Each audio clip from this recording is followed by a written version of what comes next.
आज मेरी बात का बुरा मत मानना, क्योंकि आज मेरा मन कहता है कि मैं आपसे सच कहूं। भले ही आपको बुरा लगे या भला, क्योंकि 2020 एक साल नहीं है, 2020 एक दशक की शुरुआत है।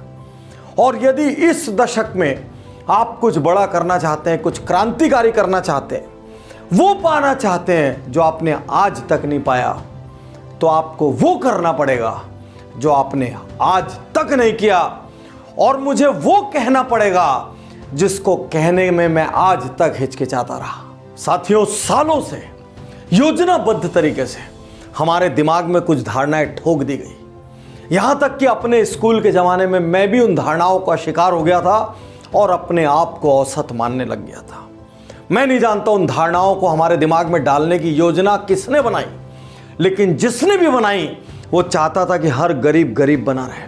वो चाहता था कि दुनिया में लोग बड़े सपने ना देखें। वो चाहता था कि दुनिया में सिर्फ कुछ लोग बड़े बने और बाकी सब औसत बने रहे। आज मैं जो धारणा आपसे कहने जा रहा हूं, हमारे रोम रोम में नस नस में बस गई है। कुछ समाज ने भरा, कुछ टीचरों ने भरा, कुछ परिवार ने भरा, कुछ यारों ने भरा, और सब ने मिलके हमको औसत बना दिया। जितनी चादर है उतनी पैर फैलाओ, यह धारणा हमको रिस्क लेने से रोकती रही। इस धारणा ने हमको डरा दिया। हर कोई कहता है जितनी चादर है उतना फैलाओ, सोच समझ कर करो। अरे क्या सोचे, यदि चादर के जितना ही पैर फैलाना होता तो ऊपर वाला यहां पे हमको एमआरपी छाप के भेजता। एक भी कमाल नहीं होता दुनिया में।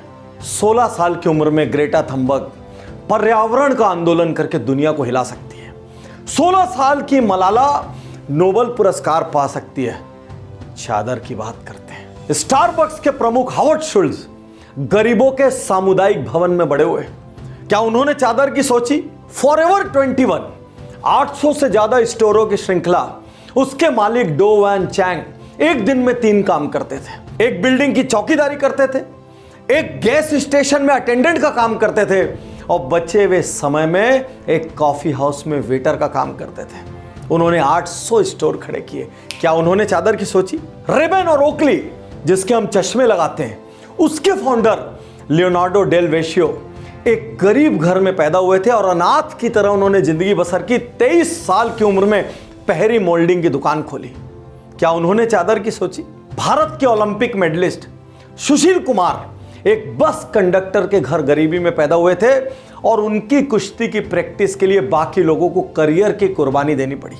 और खुद रजनीकांत एक बस कंडक्टर थे। क्या बात करते हैं चादर की। हमें यह क्यों नहीं सिखाया गया, बड़े सपने लो, रिस्क लो, आगे बढ़ो, अरे असफल हो क्या फर्क पड़ता है। हमारे दिमाग में असफलता का भय भर दिया गया, इसीलिए चादर चादर चादर नजर आने लग गई। आज यहां मैं आपसे कहना चाहता हूं, अगले 10 साल के लिए सबसे बड़ा सपना देखिए। हर वो व्यक्ति जिसने यहां पे औसत होने का आपको ठप्पा लगाया है, आज के बाद उसको इग्नोर करना स्टार्ट कीजिए, उसकी बात को नजरअंदाज कीजिए। कितनी बार किसी के कहने पे आपने कई काम छोड़ दिया, आपका मन कर रहा था कि मैं वो करूं, उस वक्त कोई आपको हिम्मत देता तो आप शायद कर लेते, लेकिन कुछ लोगों ने आपको डरा दिया, कुछ लोगों ने आपको बहुत सारी बाधाएं बता दी, कुछ लोगों ने बहुत सारे चैलेंजेस बता दिए, कुछ लोगों ने आपको ऐसे ऐसे नाम बता दिए जो वही करते हुए असफल हुए और आप घबरा गए। मैं आज आपसे कहना चाहता हूं, सलाह लेना बंद करो, और सलाह लेना भी है ना तो उनसे लो जिनकी मानसिक औकात हो सलाह देने की, जिन्होंने उपलब्धियां हासिल की हो, जिन्होंने पसीना बहाया हो, जिन्होंने रक्त बहाया हो।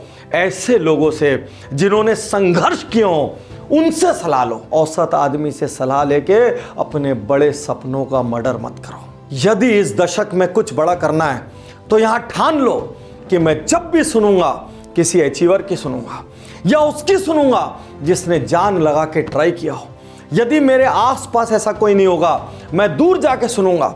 यदि तब भी मुझे कोई ना मिले तो मैं ऐसे लोगों को पुस्तकों में पढ़ूंगा। कोई ना मिले, वीडियो में मेरे साथ पूरा पूरा दिन बिता देना, लेकिन इस दशक को औसत लोगों से सलाह मशवरा करके खत्म मत करना। जिनको मेरी बातें बुरी लगी, मैं आपसे माफी चाहता हूं। मेरा इरादा नहीं है आपका दिल दुखाने का, लेकिन मैं जानता हूं बड़े से बड़ा बारूद का ट्रक भी अपने आप फूटने की औकात नहीं रखता। उसको भी बाहर से एक चिंगारी चाहिए होती है। और मैं 2020 में अपने लाखों करोड़ों प्रशंसकों की वो चिंगारी बनना चाहता हूं जिससे उनके भीतर विस्फोट हो जाए और वो इस दशक में ऐसा काम करें कि उनको अपने पैदा होने पर गर्व हो, उनके माँ बाप को उनके पैदा होने पर गर्व हो और उनके शहर और समाज को उनके जैसी हस्ती के अपने बीच में होने पर गर्व हो। आज ये वीडियो देखने के बाद एकांत में चले जाना, एक बार नहीं, 2 बार नहीं, 10 बार सुनना और अपने आप से पूछना मुझसे क्या गलती हो रही है और क्या वाकई में मैं बड़ा बनना चाहता हूं, क्या वाकई में मैं कुछ पाना चाहता हूं, क्या वाकई में मैं भीड़ की तरह मरना चाहता हूं या कुछ खास हासिल करके इस दुनिया से जाना चाहता हूं। मैं आज भगवान से प्रार्थना करता हूं कि मेरे लाखों करोड़ों प्रशंसकों को ऐसी हिम्मत देना कि 2020 उनके जीवन का सबसे बड़ा साल बने और ये दशक उनके जीवन का सबसे बड़ा दशक बने। मैं तैयार हूँ, मैं तैयार